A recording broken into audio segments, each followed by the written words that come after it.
Hello and welcome to another CompuMove training video. In this video, we will be discussing using job documents within CompuMove. Specifically, we will discuss how to match a print job to a work event, how to preview a job document, and how to print a job document both using the CompuMove PDF generator and your preferred PDF application.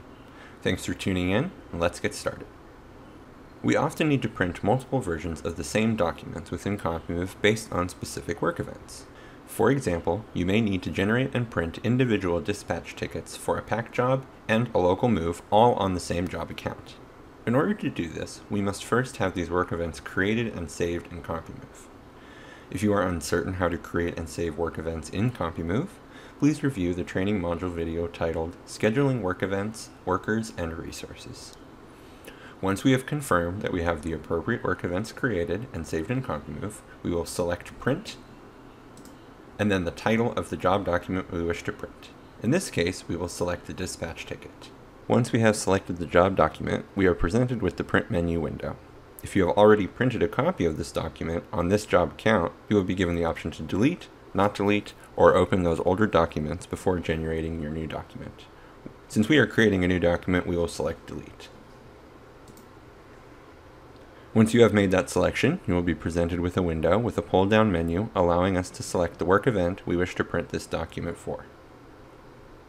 As you can see, the work events available in this menu match the work events we have saved on our job. Once the work event is selected, we are given the option to either print, display in local application, or email. To print to your local printer, first select from the pull-down menu, and then select Print.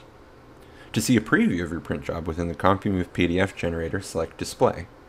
We can also view and print these documents with your locally installed PDF viewer like Adobe Acrobat by selecting the Application button. Finally, if you'd like to email the selected document, press the Email button, which will attach this document in an email within CompuMove. For a comprehensive look-through of how to send emails from CompuMove, as well as how to attach documents from outside CompuMove to emails and jobs accounts, please view the training video titled Job Documents, Importing Documents, and Sending Emails. Thanks for tuning in for this CompuMove training video. If you have any questions, comments, or feedback, please do not hesitate to contact our office. Have a great day.